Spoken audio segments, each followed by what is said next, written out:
Program Director for the Sustainable Cities Institute in Washington, D.C., and Troy Moon, Sustainability Coordinator for the City of Portland, Maine here, to talk about perspectives on coastal sustainability and adaptation in urban environments response. So it's terrific to have a dynamic duo with us today for this webinar. As I said, Cooper is the Program Director for Sustainable Cities Institute at the National League of Cities. The Institute provides convening opportunities, technical assistance, and leadership training to help cities like Portland thrive while preserving clean air, clean water, and clean land. His expertise includes climate resilience, community development, and transportation policy, as well as environmental economics and emergency management. He has over 10 years of experience in technical assistance and research and advocacy working at all levels of government. Troy Moon has worked on environmental issues for Portland since 1997, so about 20 years. He started his career developing and implementing solid waste management programs, including the city's successful pay-as-you-throw waste collection program and curbside recycling. Throughout his time with the city, he's overseen the completion of Portland's greenhouse gas inventories, chaired the committee tasked with drafting the city's climate action plan, and he became their sustainability coordinator in 2016, focusing on community resilience and energy efficiency.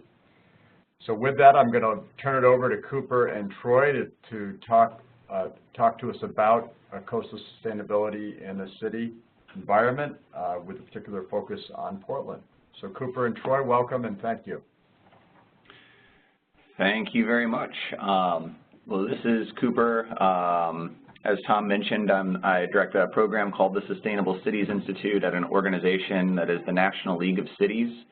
We're a nationwide nonprofit. We're the oldest and largest organization representing local governments in the United States.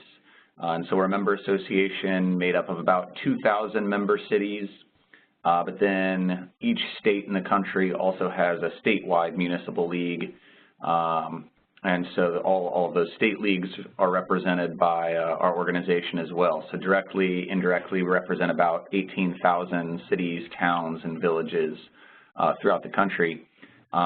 Most of our membership is mayors and council members, other elected leaders, but we do represent all leaders and staff at the city level. So sustainability coordinators like Troy, planners, transportation managers, et cetera, all sort of can find resources and support with our organization.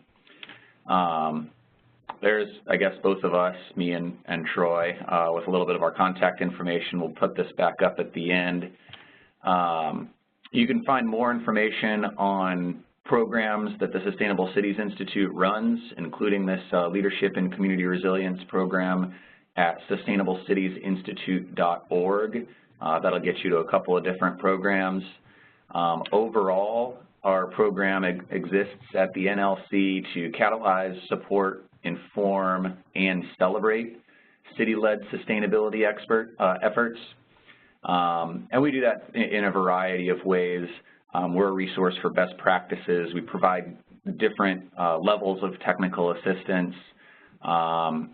Most of the National League of Cities work on climate resilience is also managed within this program, and we're housed in the research department. So we do research and technical assistance. We do have a lobbying arm and a federal advocacy arm that thankfully one of my colleagues leads, so I don't have to focus on that as well. The program we're here to talk a little bit about today on this webinar is called Leadership and Community Resilience. It is a pilot effort supported by a grant from the Wells Fargo Foundation. So we've been working for almost 2 years now with a pilot cohort of 10 cities. You'll hear obviously a lot more from Portland, Maine, but you can see the other cities that we've been working with throughout the United States there. And we've been running this program since really late last summer. The program is, it's designed to do all the things in that mission statement just before you. We're trying to really meet cities where they are, figuring out how they're approaching resilience, whether they're just getting started, whether they have a climate action plan with specific metrics and implementation plans surrounding resilience, and really scale down what it means to be a resilient city to all levels of local government. Many people on this webinar are probably familiar with Rockefeller's 100 Resilient Cities effort. You know, it's tremendous. They're doing a lot of work to elevate the profile of resilience, the concept of resilience, establish chief resilience officers in local governments. But one of the things that we noticed as a national organization was that program really is focusing on megacities.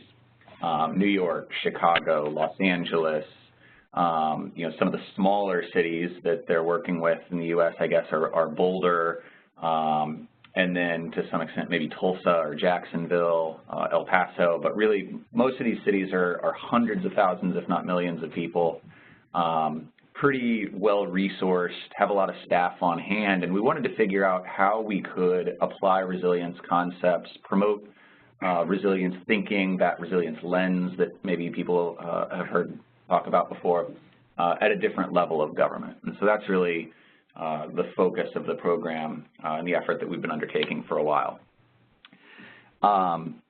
Well, I get asked all the time, you know, we're the Sustainable Cities Institute, what are we doing with the resilience program? Are they the same thing? And the way we approach it for elected leaders is pretty simple. The way we kind of focus on sustainability is that it limits the negative impacts of human activity on the environment, and resilience limits the negative impacts that the environment will have on human activity. Don't write this in, you know, a graduate thesis or an engineering course or something, you know, academic. It breaks down a little bit if you start thinking about it too hard, but most of the other definitions that we've come across do as well. So this kind of helps a lot of our elected leaders wrap their arms around it. I also think that it's useful because you can do a cost-benefit analysis on both, you know, evaluating whether you're limiting the impacts on the environment, evaluating whether you're limiting the environment's impact on you, whether you're working with a building, a home, a neighborhood, or a city. And if you find interventions or projects or programs that do both, odds are pretty good that that's going to check out in a good cost-benefit analysis sort of way. So it's a little bit rigorous. It's more of an applied definition, and that's kind of how we've approached resilience through this program. The goals that we have here, this is a pilot, so we're collecting best practices to help advance local resilience. We're testing models for how we as a national organization can engage with staff, elected officials, you know, trying to establish this cohort, see what works and what doesn't, recruiting partners to help provide technical assistance that maybe we can't. And then, of course, we really are trying to implement some project in this 12-month period that enhances the resilience of the 10 communities that we're working with.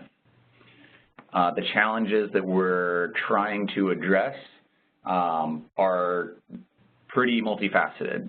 So like I said, we're trying to meet cities where they're at and however they're defining their challenge. In Portland, you'll hear from Troy, they're dealing with some infrastructure issues, some neighborhood redevelopment, and in an environment where there's anticipated to be more water. Others are focusing on social resilience and the environmental vulnerability of underprivileged and underserved populations. Others are focusing on resilient food systems, local food systems. And so really we put this cohort together to advance their local goals, but also to have the cities learn from one another over the 12 months that they're in this program. So many of you are probably familiar with Portland, Maine. It's a great food community. Riverside, California is the city in our program that was looking at local food systems. And so how can they share information to you know, eliminate some of the trial and error that seems to go on at local governments? That's really what we wanted to facilitate. So I'm going to talk a little bit about a couple of the projects that we've worked on that have sort of a coastal flavor for the purposes of this webinar, and then I'll turn it over to Troy, who can dive in a little bit further on their process and sort of give you a sense of how this program has worked from the practitioner or the user's perspective. The first community that we worked in, West Palm Beach, Florida. The mayor there, Mayor Jerry Moyo, has been an active NLC member for a while. She set some ambitious goals around resilience and sustainability for the community. One thing that they always try to emphasize is that West Palm Beach, Florida is not Palm Beach, Florida. So they're not the wealthy enclave that's out on the barrier island with massive luxury hotels and a lot of resources and things like that. They really are a more economically diverse community that's not on that barrier island.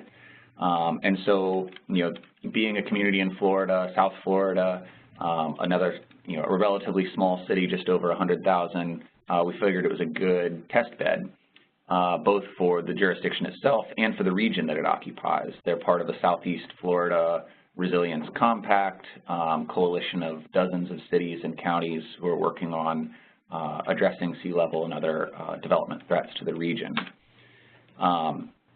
Obviously, sea level rise is a concern, but West Palm Beach is in a unique situation where they're actually dealing with more threat and hazard from stormwater and from runoff that comes inland than they are sea level rise. They've obviously got some shorefront property that's vulnerable over the next few years. They dodged a little bit of a bullet with the recent hurricane, but in comparison to the map you see there, West Palm Beach on the barrier island, Palm Beach on the barrier island compared to West Palm Beach, much less of their real estate is at risk. What we did for our implementation project in West Palm Beach is worked with the STAR Communities program. I mentioned we tried to recruit some partners into this program. West Palm Beach had just completed their initial STAR Communities rating, and they wanted to host a community stakeholder workshop to go over the results of that rating. They did achieve a 4-star rating. To check it out and see, is the score that we've achieved reflective of how you perceive our community? How can we do better? Are there things that we're missing in the score? Are there things that maybe we seem to have scored too high on? Maybe we've got some good metrics, but the metrics don't match the perception or the reality on the ground. And then Mayor Moyo has a goal to be a 5-star community by the end of her term in 2 years, so they wanted to solicit input from city staff, from the community on how they could improve. So you can see pictures of this workshop. We had almost 100 people attend this. STAR Community staff came out to facilitate. There in the lower right-hand corner, no public input workshop is complete without colorful Post-it notes on a board. So we did all of that for a little over half a day. And I think the results were pretty excellent. There was a lot of information sharing, data sharing. Some of the sectors where West Palm Beach scored particularly poorly were really not due to any lack of effort, but due to lack of data sharing, information sharing, reports that just weren't available when the sustainability staff was putting this together. So just in that afternoon, we figure they probably improved their score by 20 to 40 points just by meeting other folks and talking with them and trying to get that information. And so that was really interesting. And then, STAR is a system that's made up of both metrics and actions.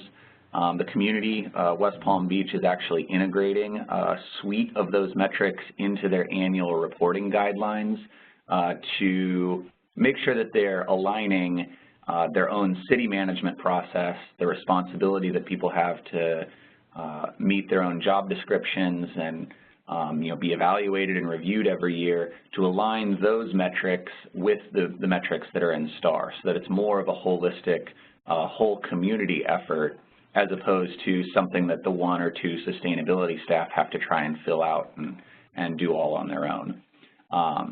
So there were a lot of lessons there for the community, and I think we're confident that going forward they'll be able to achieve that 5-star rating if they do recollect the data and resubmit before the mayor's term. One more community that we can highlight: just last week we attended the release of Annapolis, Maryland's Weather It Together plan for protecting the historic Seaport. So Annapolis is already dealing with the effects of sea level rise in their downtown. There were a lot of pictures at this conference that we helped support, Keeping History Above Water. Their nuisance flooding has already increased by 20, 25 days per year in the coastal downtown, which is a historic district subject to historic preservation codes, but it's also the heart of their economic activity. The Naval Academy is down there. They estimate that the sea level has risen by over a foot since the founding of the Naval Academy over 100 years ago. Obviously, they anticipate that trend will continue. So that's a major military installation combined with their historic downtown, the heart of their economic activity in the community, and to really evaluate how all of that plays in with preserving the historic resource that they have there. Something similar, I'm sure, that Troy can relate to. Unfortunately, he wasn't able to make it.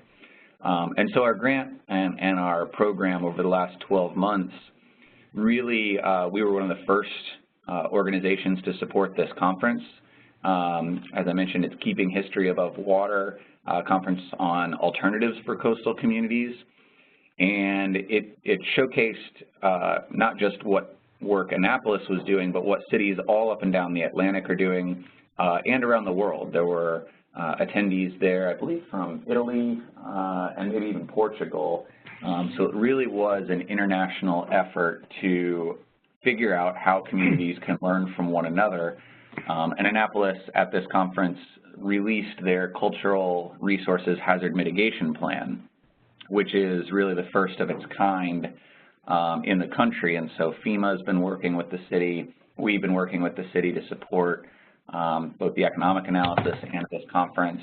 And so we're particularly proud of the ability that Annapolis had to host this conference to bring professionals together, code professionals, preservation professionals, and look at what are the architectural, engineering, and codes-based solutions that we can start to employ to both adapt and mitigate to the effects of climate change and sea level rise in communities where we know that so many of these assets are already built. They're not going anywhere. We can't just abandon them.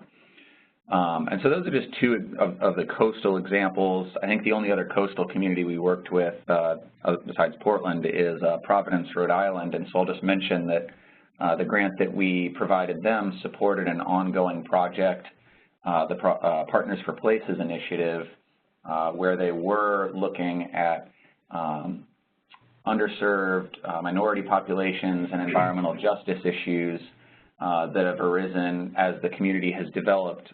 Providence has a seawall that can raise during hurricane and storm surge events, but as they've grown and developed through the years, some of the more underserved and low-income communities have developed outside of that seawall. So they're actually more vulnerable than the community at large. And we've been supporting an effort to do outreach, engagement, and see what that community wants and hear from them about their priorities for development and redevelopment over the next few decades, as that's a community that's also dealing with sea level rise.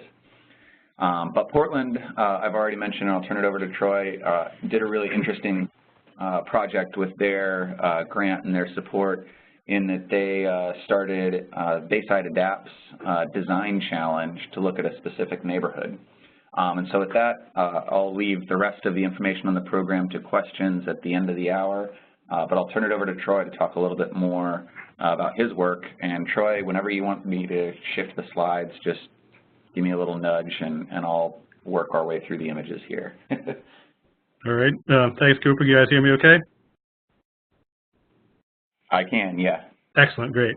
Thanks for inviting me, everybody. I'm Troy Moon. I'm the Sustainability Coordinator for the City of Portland, Maine. As we mentioned at the beginning, I've worked for the city in a variety of environmental type roles for about 20 years now. Really pleased now to be working entirely on sustainability issues. Probably many people, I'm not sure how many people have visited Portland. Let me give you a little bit of background about the city. It's a coastal city, and Maine. We were founded in the early 1600s originally, so there's been people, Europeans living in the area for since that time.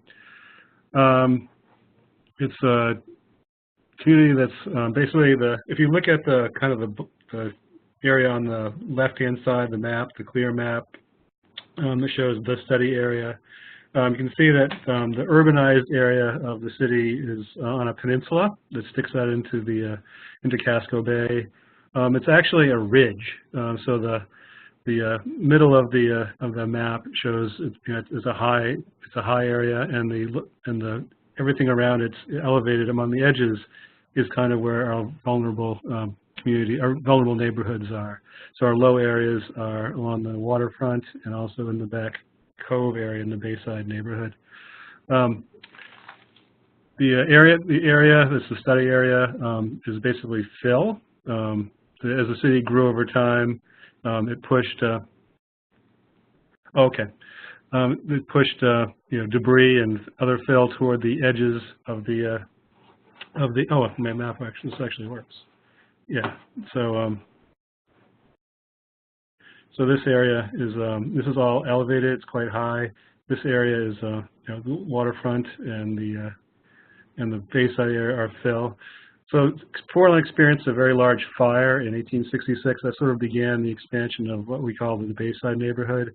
It's developed over a number of stages until it's become until the Interstate 295 came through here. So the rest of this, so it's grown up over time. And it's really this study area you can see on the right-hand side. This part is the most vulnerable part of the city to sea level rise. It's very low. It's actually lower than the waterfront that faces Casco Bay.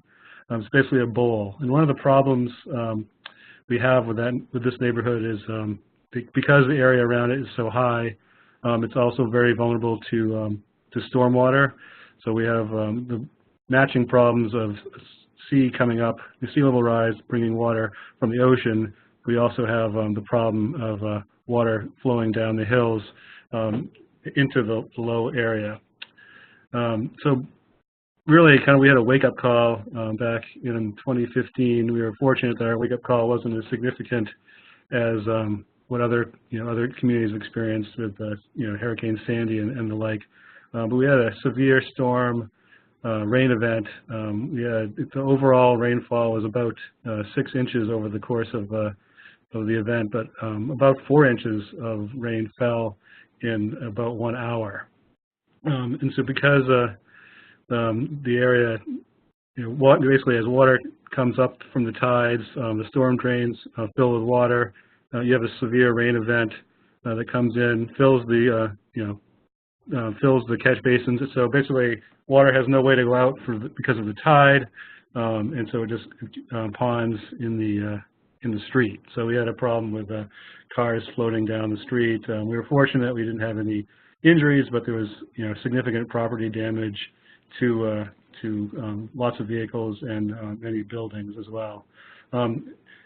And we've noticed the problem over time because even currently, if we have even less severe storms, we have problems with standing water in the streets in the Bayside neighborhood. On a king tide, we might have a beautiful sunny day, and Public Works will have to go out and barricade a variety of streets because the water that's come up into the streets is salt water, and people's vehicles will be damaged by that. So with the 2015 wake-up call, the city really decided it's really time to become more serious about what are we going to do to plan for a future with more water in the community, and particularly in this neighborhood.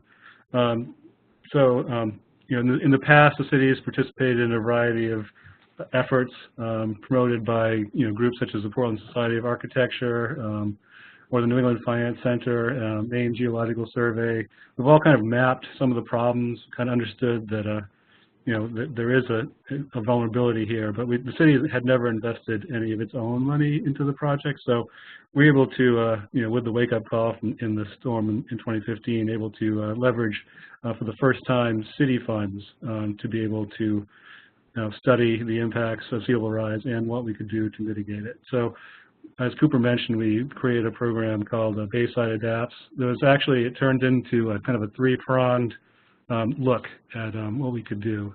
So the first part of the program was to create a stakeholder group of citizens, business owners, nonprofits, housing advocates, and the like, who are involved with the neighborhood in some way. The neighborhood currently is it's quite diverse. It's currently an area that we're really looking to develop into a more vibrant economic area. It's kind of the last part of the city to develop. So it's really important that we start really thinking about how to get this right. We have the citizen engagement group to look at some of the ideas they thought would be important to look forward, but really importantly, on an engineering level, we really need to begin to understand from an infrastructure point of view what do we know about the infrastructure here, and what do we need to learn more about in order to design some interventions to be successful in future development of the neighborhood. And with the assistance of the National League of Cities grant, we're able to incorporate a design challenge that added, I think it added a great deal to particularly to the public engagement process, because one of the things, resilient architecture and design, it may not mean much to the layperson. There's not a lot of context. So what we're looking for is a way to provide some common vocabulary and context to people in the community and people in the city to think about what interventions might happen in the future to make Bayside more resilient. And I think kind of the takeaway I had particularly from the exercise is that the future of the neighborhood doesn't have to be doom and gloom. I mean, we're looking at potentially a situation where we might see 1.5 or 2 feet of sea level rise by 2050, and we're looking at potentially 8 to 10 feet of sea level rise by 2100. And it sounds like in a neighborhood like Bayside that is so low and vulnerable to water from from the ocean, from the stormwater, that's going to be a gloomy scenario. But I think what we're able to see from the submissions to the design challenge, which we received from 5 design firms in Portland, there's lots of creative approaches that we could take to make sure that the future of Bayside is vibrant and successful. When we presented this report, we presented a Bayside Adapts report to the City Council. One of our councilors particularly noted that it was heartening to her to see that there is a future for the neighborhood. It's not just abandonment. So, Cooper, if you could go to the next slide. This is kind of the winning the winning entry to the Bayside Adapts Challenge. Kind of their main frame that showed how we might look at the future, and it's really interesting because a lot of the submissions had similar approaches.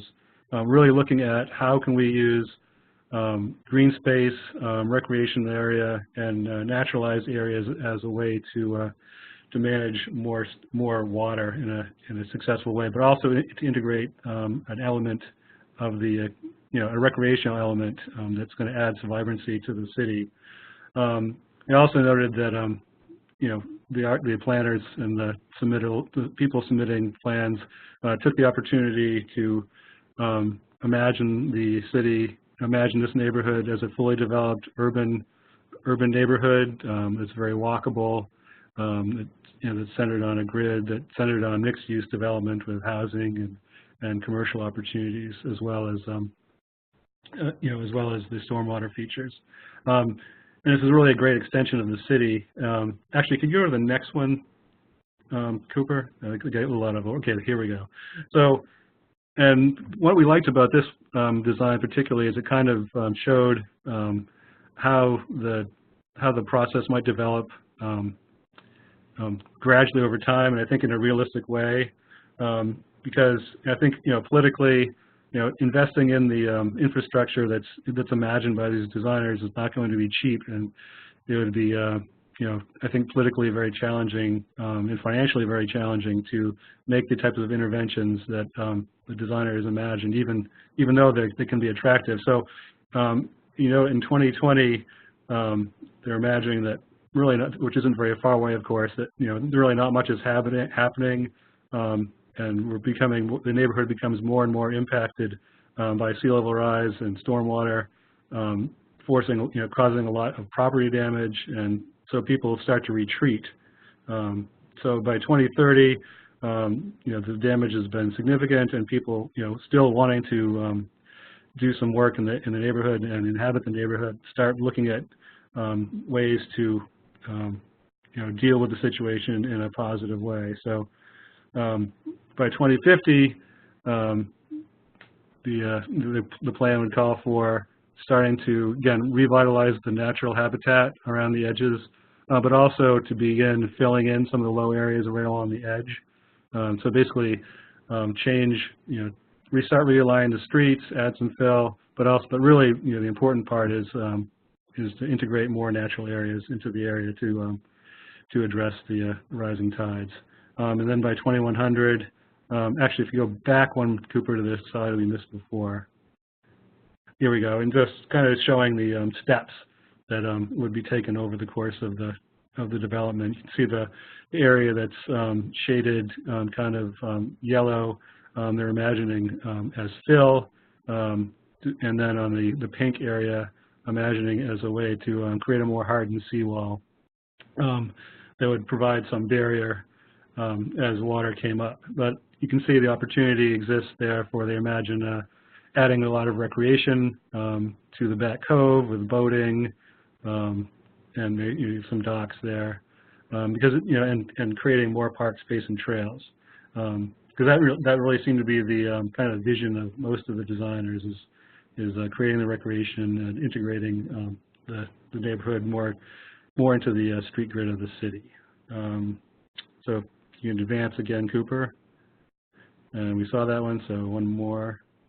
And so some of the other designs took slightly different approach. Some of the designs imagined, this was kind of the most radical, imagined cutting the whole back cove neighborhood, separating the back cove, from the sea, basically. In this case, you can see that they have decided that they would build a bridge and a dam, basically, that would create a back cove pond to prevent water from coming in from the ocean. And then the back cove pond, in a sense, becomes a giant stormwater management feature. So water that comes into the neighborhood from the urban neighborhood and from the less urban neighborhoods to the west can flow into the pond, and instead of impacting the neighborhood more directly. But again, recreation and green space is a super important part of this design, showing that the green space is a way to treat water and to manage it in a successful way while adding the amenities to the neighborhood. If you could go one more, Cooper. And this is another slide from that particular design showing the islanding. You can see in the yellow lines here that kind of show the development of the neighborhoods, development of the Bayside neighborhood over time. You can see the original water line was back here in the 1700s, and it was built out over time. So this particular design calls for building and adding some additional fill to separate the neighborhood from the ocean in a kind of more radical approach. And if you could go one more, Cooper. And this design actually is pretty intriguing in a lot of ways too. It's similar to the pond idea in that it separates the back cove from the ocean, but in this case with a large tide gate that can control water flowing in and out of the back cove area. And actually, and this seems to be the type of concept that captures most people's imagination. I think in a lot of ways because it's probably the most likely scenario in a lot of ways, because there is an existing bridge that goes over, that leaves the Bayside neighborhood and heads into the other part of the city. And there's pretty high embankments before you on either end of the bridge. So this type of intervention, in some ways, might be the most realistic and simplest approach. But I like how, in this case, they're able to envision the tide gate as a functional recreation space that people can enjoy. It's not just a just an engineering feature that's only used during tide events or storm events. It becomes a really recreational space. You can see people having a chance to ride the tidal bore coming out of the gate, and just a great way to just enjoy the water. So next, Cooper. And this is kind of the next kind of a bigger picture vision of that particular scenario, again showing the tide gate on the bottom left there. But integrating additional, you can see all around, their intervention actually shows more recreational opportunities along the edges of the Back Cove neighborhood. Again, additional boating opportunities that you can see over here in the western side. And they actually had, if you go one more, Cooper, they had another really cool feature in their design too. Again, as we mentioned, Bayside's really vulnerable to water that comes down to it from the higher parts of the city. And so this particular designer imagined using the median in our Franklin Street arterial as a way. Right now it's just a grassy swale, and they imagine it can be a much more integrated stormwater management system, again, that incorporates recreation and beauty into a stormwater cascade that will deal with water before it enters the neighborhood and becomes a problem. So in general, I think this the exercise and this Bayside Adapts design challenge was, we were able to fund it with a grant from the NLC. It was a really great way to inform the public on types of measures that we might be able to take. And the designers who were engaged in it, they all did a fantastic job, and I think the quality of the work that we received from them was outstanding. We weren't quite sure what we were going to get. We were able to offer, we offered $1,000 for the winning submission. And so we just weren't sure if that would inspire a lot of people to participate or not. And I think for the feedback we got from the designers is that it's work that they were really excited to do. They were all professional design teams who work in the community and nationally, and just they were really excited to be able to think about how to solve resiliency problems in the community in which they lived. In fact, the winning submission came from a husband and wife landscape architect team who had grown up in Portland and had moved away and had literally just moved back to Portland some weeks before the design challenge was submitted and started. And their feedback was, we wish we really had more time to work on this because it's really exciting. And over time, as we continue to think about resiliency in Bayside, we'll be able to use all 5 of the designs we got from the different groups as context for residents in the city to be able to think about what you can do to prepare for rising seas and increasing stormwater. So, I guess that's happy to have questions.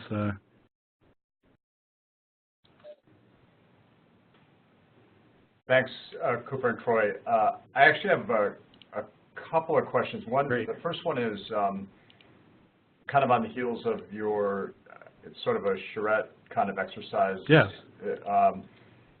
Did you find that this was just a really good way to engage and maybe excite the community to be involved and to be part of the solution process? Was that sort of in kind of the diabolical plan in the backs of your minds, or was it really to purely get ideas to try to move forward with? No, you're right. It was actually it was all about trying to get more community engagement. that I actually didn't mention, as part of the design challenge, we actually hosted a couple community forums. Kind of the first one was to kind of draw attention to the Bayside Adapts program. We held a community forum in the neighborhood. We had a couple of guest speakers. We had Cameron Wake, who you may know, who's at the UNH Climate Center.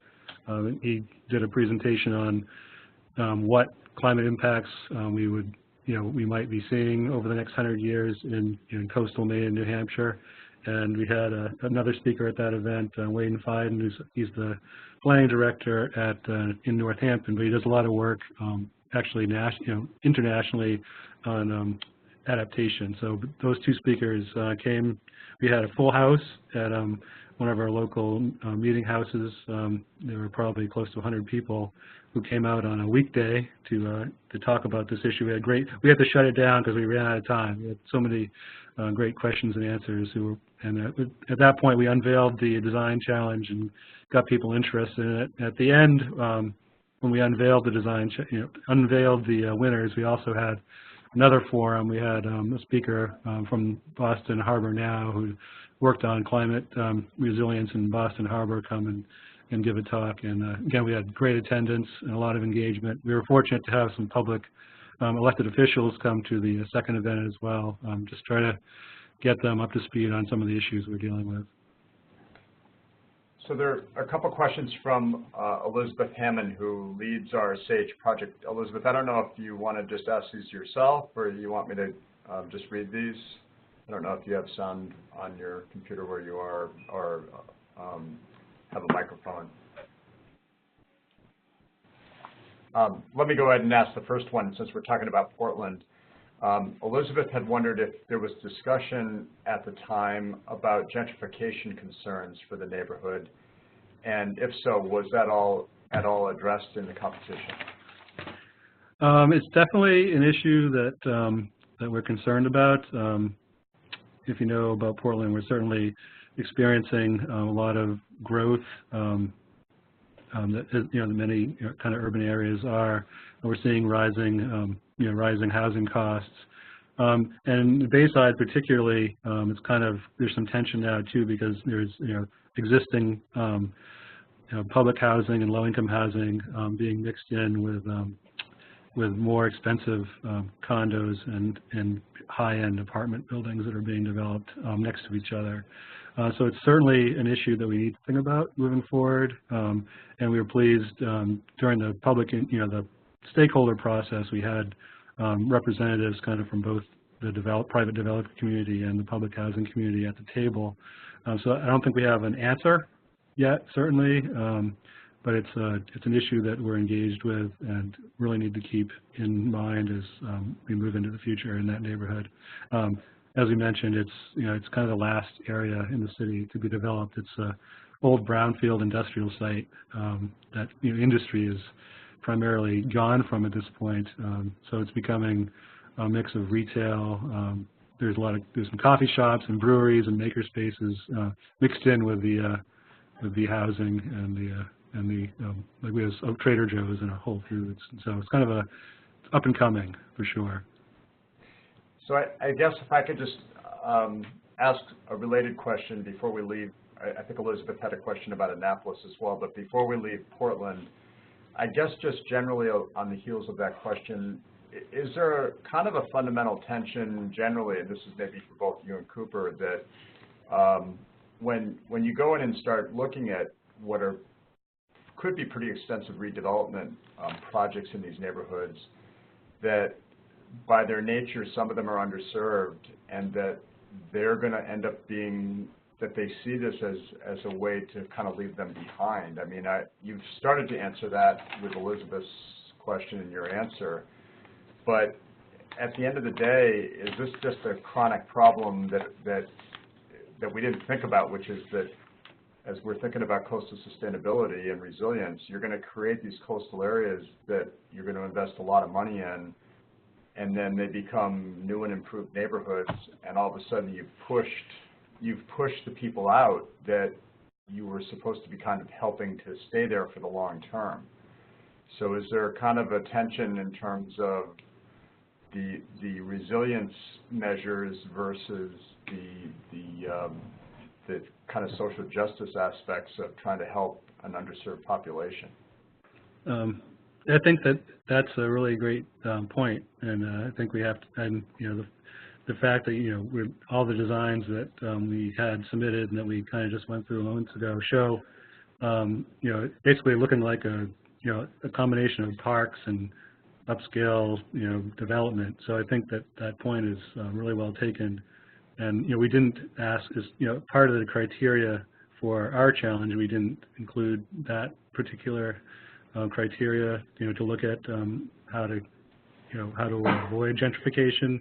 But it's a very valid point, and I think the tension, like I mentioned, is already starting to exist in the neighborhood with the development of expensive condos and expensive restaurants in a neighborhood that's traditionally been industrial and low-income housing. So you're absolutely right. That's something we need to really think about and be intentional about how do we move forward and change the character of the neighborhood too much, but while protecting it from sea level rise, but also developing it economically. It's a Bayside neighborhood is an area that people do want to move into and do commerce there.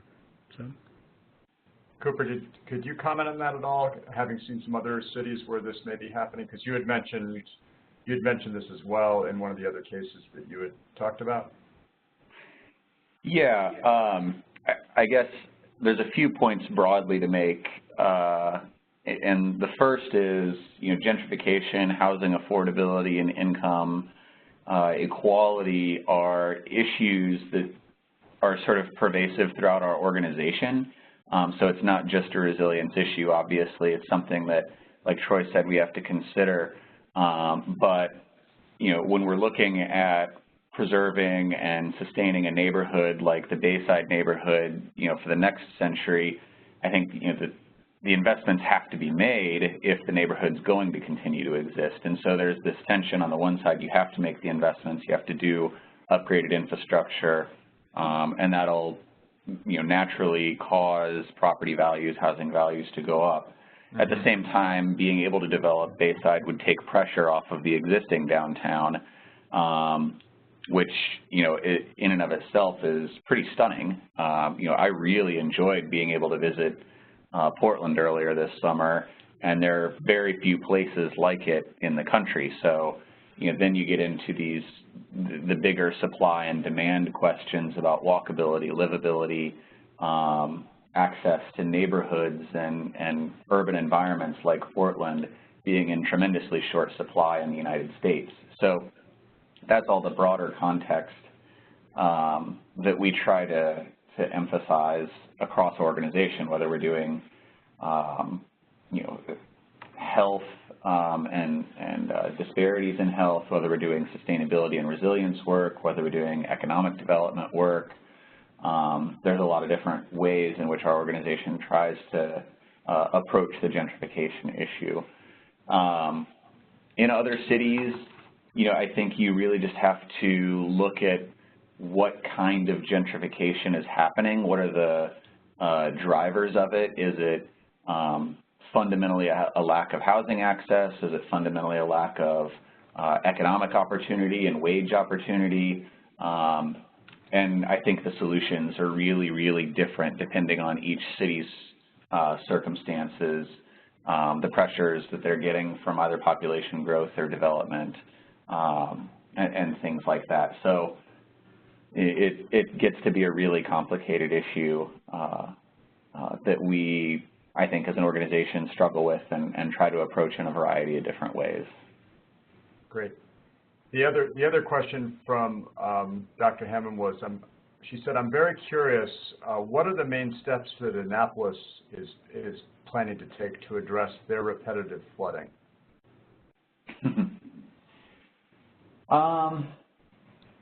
The main steps that they're planning to take, the first one is aligning and balancing historic preservation and the districts that they have with their need to upgrade the infrastructure.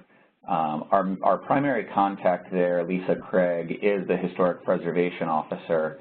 And I think the discussion that she's really trying to lead there is one within the historic preservation movement. You know, when is it appropriate to start thinking about elevating buildings above where they currently are, elevating roads above where they are, retrofitting buildings with maybe different window treatments, roof treatments, things like that. And so it wasn't a specific strategic analysis of what Annapolis is going to do as much as it was, you know, sparking this conversation, this dialogue between sustainability and sea level rise professionals on the one side and historic preservationists on the other, and trying to find contextually sensitive solutions and things like that that are, you know, economically viable. So that's the emphasis of the program. With all that said, I think Annapolis is really looking to the naval facilities to see what they're going to do first. There's not a lot, you know, short of just building up the coastline, the shoreline, there's not a lot of specific solutions that were proposed. But I will say they did a shoreline analysis in Annapolis and found that like 75%, I want to say, the number's not exactly right, but near 70–75% of their coastline is already infrastructure. It's bulkhead along that, and so they're trying to figure out, you know, one possible solution is working with property owners who have to maintain, replace, and improve those bulkheads over time as it is, and trying to incentivize individual property owners to make those a little bit higher in anticipation of the sea level rise. That's probably as specific as Annapolis really got with the plan that I'm aware of. I will say they obviously just released the plan last week, and I haven't been able to dive into the details of it, but a lot of it has to do with that sort of just elevating the coastline to try and reduce the incidence of nuisance flooding as far as specific issues are concerned, specific solutions are concerned. Great. Well, I don't have other questions on the line, so I think we'll close there. I want to thank Cooper Martin from the Sustainable Cities Institute, which is part of the National League of Cities, and Troy Moon from Portland, Maine, from the city of Portland, Maine, for really insightful webinar. I really appreciate your giving your perspectives and a specific case study of engaging the community and starting to plan for adaptation in the city of Portland. I want to remind those that are on the line that are posted at our website, which is resilient-infrastructure.org, and this will also be posted there shortly, and that this webinar series is part of our activities under a grant funded by the National Science Foundation Research Collaboration Network for Science and Education for Sustainability, Sustainable Adaptive Gradients in the Coastal Environment, and that we will be back in the spring with additional webinars. So thank you again to Cooper and Troy for presenting today, and this concludes the webinar. Thank you. Thank you. Thanks.